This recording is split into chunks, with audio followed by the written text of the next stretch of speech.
السلام علیکم ورحمۃ اللہ وبرکاتہ۔ عزیز طلباء، آج ہم موضوعاتی مطالعہ میں سے قرآن مجید کی حفاظت کے متعلق پڑھیں گے۔ پیج نمبر 56 ہے۔ سب سے پہلے آپ اس کا تعارف آپ نے پڑھا، قرآن مجید کا تعارف کیا ہے۔ اب اس کے بعد حفاظت قرآن ہے، قرآن کی حفاظت۔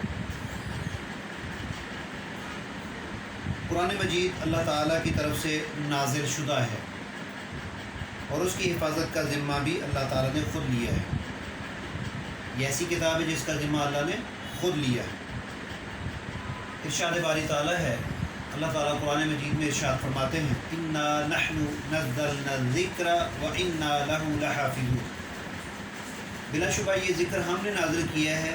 اور ہم ہی اس کی حفاظت کرنے والے ہیں۔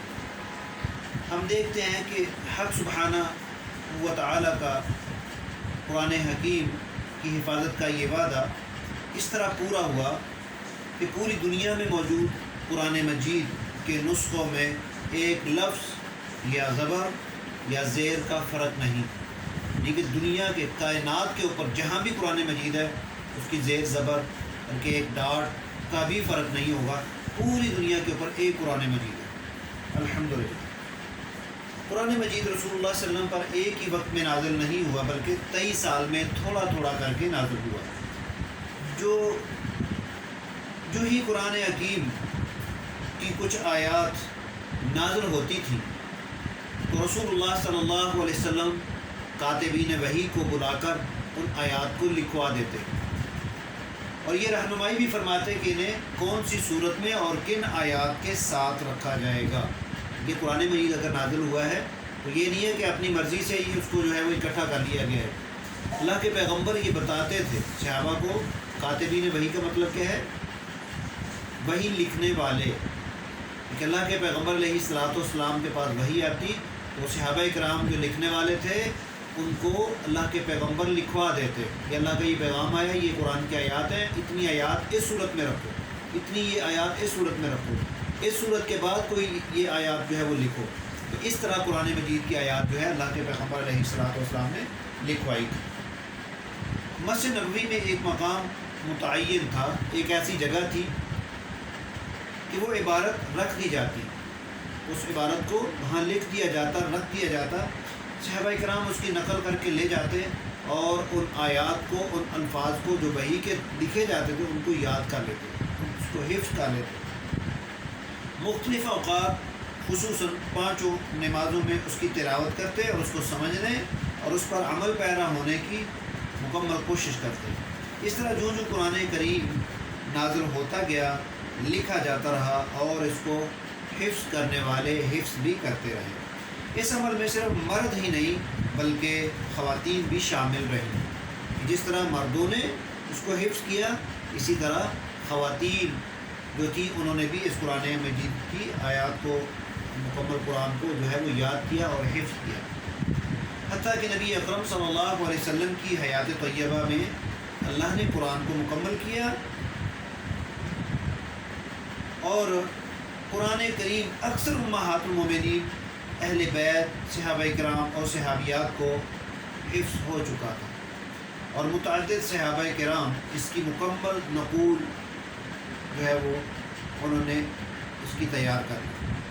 مکمل نقول جو ہے وہ تیار کر لی، اس کو یعنی کہ تحریر کر لی۔ رسول پاک صلی اللہ علیہ وسلم کی رحلت کے بعد، اس دنیا سے رخصت ہونے کے بعد، سیدنا ابوبکر صدیق رضی اللہ تعالی عنہ رسول اللہ صلی اللہ علیہ وسلم کے لکھوائے ہوئے تمام اجزاء کو آپ صلی اللہ علیہ وسلم کی مقرر کردہ ترتیب کے مطابق یکجا کر کے انہوں نے قرآن کو محفوظ کر دیا۔ آیات کی ترتیب اور صورتوں کے نام وہی تھے جو رسول اللہ صلی اللہ علیہ وسلم نے اللہ کے حکم سے مقرر فرمائے۔ حضرت عثمان غنی رضی اللہ تعالیٰ عنہ نے اپنے عہد خلافت میں اس کی متعدد نقول تیار کرا کے تمام صوبائی دارالحکومتوں میں ایک ایک نسخہ کے طور پر بھجوا دی۔ کہ سب سے پہلے قرآن مجید کے حوالے سے اللہ کے پیغمبر علیہ الصلوۃ والسلام کی جدائی کے بعد جنہوں نے اس کام کو، اس مشن کو شروع کیا تھا، اس کے محفوظ کرنے کا، وہ حضرت ابوبکر صدیق رضی اللہ تعالیٰ، اور اس کے بعد دوسرے نمبر پہ جو قرآن مجید پہ جنہوں نے کام کیا تھا وہ سیدنا عثمان غنی رضی اللہ تعالیٰ۔ تو نبی اکرم صلی اللہ علیہ وسلم کے پیارے صحابی حضرت عثمان غنی رضی اللہ تعالیٰ عنہ کو جامع القرآن بھی کہا جاتا ہے، قرآن کو جمع کرنے والا۔ تو اللہ کے پیغمبر علیہ الصلاۃ والسلام کے یہ پیارے صحابی جو ہیں، انہوں نے قرآن مجید کی نقول جو ہے وہ تیار کی، نسخے تیار کیے، اور ان نسخوں کو مختلف جو دارالحکومت تھے مختلف مقام پہ ان کو بھجوایا، تاکہ یہ قرآن مجید کی آیات جو ہیں لوگوں تک، یہ قرآن مکمل ایک ہی شکل میں سارے لوگوں کے پاس ایک قرآن مجید ہو۔ یہ نہیں ہے کہ کچھ قرأتیں مختلف لوگوں کے پاس پہنچیں اور پھر آپس میں نزاع جو ہے وہ پیدا ہو۔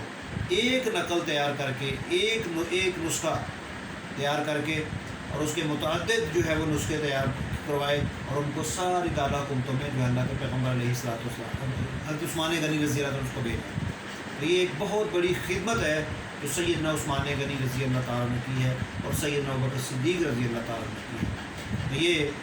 قرآن مجید کی حفاظت اللہ تعالیٰ نے اس طرح کی ہے کہ آج اگر کوئی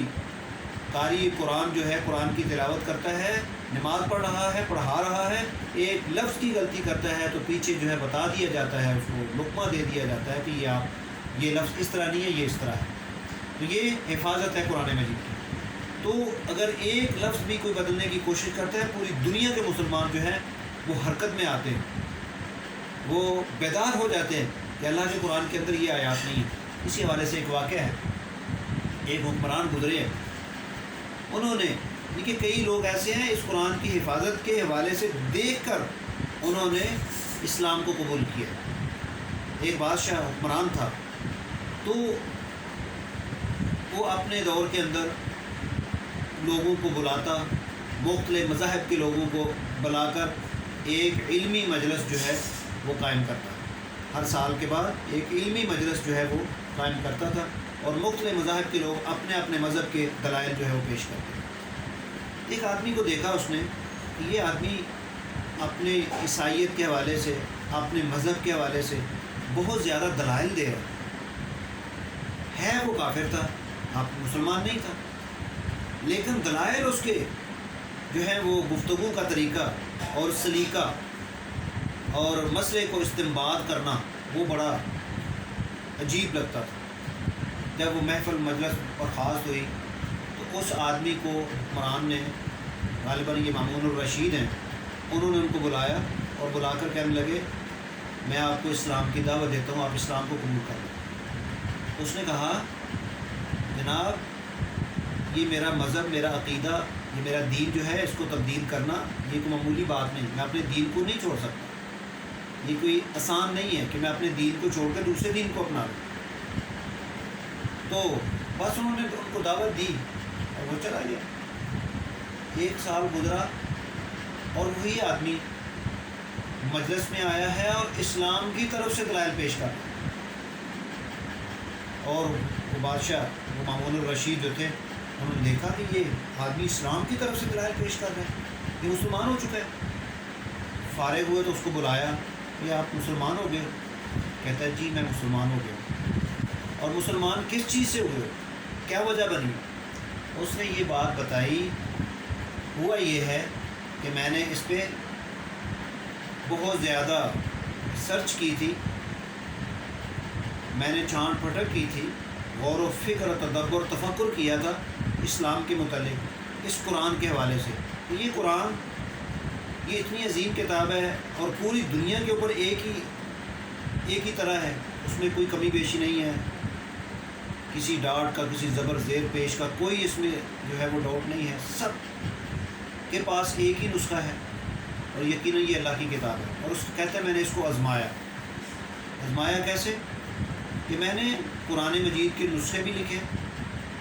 اور اسی طرح انجیل کے نسخے بھی میں نے لکھے، اور اس میں نے کچھ رد و بدل کیا، ایک نسخے کے اندر کوئی چیز، دوسرے کے اندر کوئی چیز مختلف، یعنی کہ میں نے چیزیں جو ہیں وہ تبدیل کی۔ قرآن مجید کے نسخے بھی میں نے اسی طرح کچھ آیات، کچھ لفظ جو ہے میں نے ادھر ادھر کیے۔ اور کہتا ہے کہ میں کاتب تھا، میں رائٹر تھا، لکھنے والا تھا، تو کتابت کرتا تھا، لکھتا تھا، کتابیں لے کے، اس وقت ہاتھ سے کتابیں لکھی جاتی، کہتا ہے میں بہترین کاتب تھا، میں نے اس طرح کتابیں لکھی، قرآن مجید کے نسخے بھی اور دوسری انجیل کے نسخے بھی میں نے لکھ کے تو اسٹال لگایا کہ میں یہ کتاب یہ قرآن مجید جو ہے میں دیتا ہوں لوگ آئے مسلمانوں نے دیکھا قرآن مجید ہے انہوں نے وہ خرید لیا، دوسرے انجیل لینے والے آئے اور انہوں نے انجیل لے لی اور وہ اپنے پاس اپنے گھروں میں لے گئے۔ کہتا ہے کہ جو میں نے تبدیلیاں کی تھیں قرآن مجید کے سارے نسخے میرے پاس واپس آ گئے، ایک نسخہ بھی کسی کے پاس نہ رہا، سب نے واپس کر دیا اور کہا کہ فلاں جگہ پہ فلاں لفظ یہ زیر یہ زبر یہ ساری اتنی زیادہ غلطیاں ہیں، یہ صحیح نہیں ہے، مجھے واپس کر دیا۔ اور انجیل کا ایک نسخہ بھی میرے پاس نہیں آیا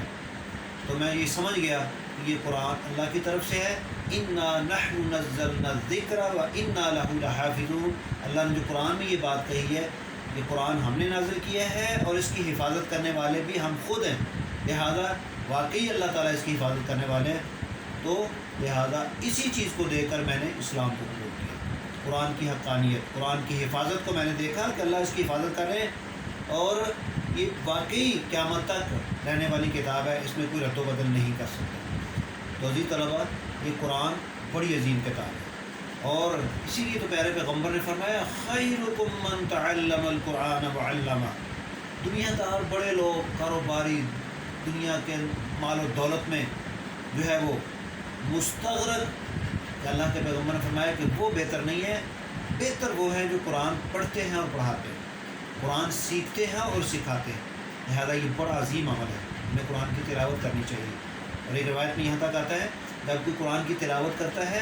اللہ تعالیٰ اس کی طرف متوجہ ہوتے ہیں، اور ایک حدیث میں یہ وضاحت ہے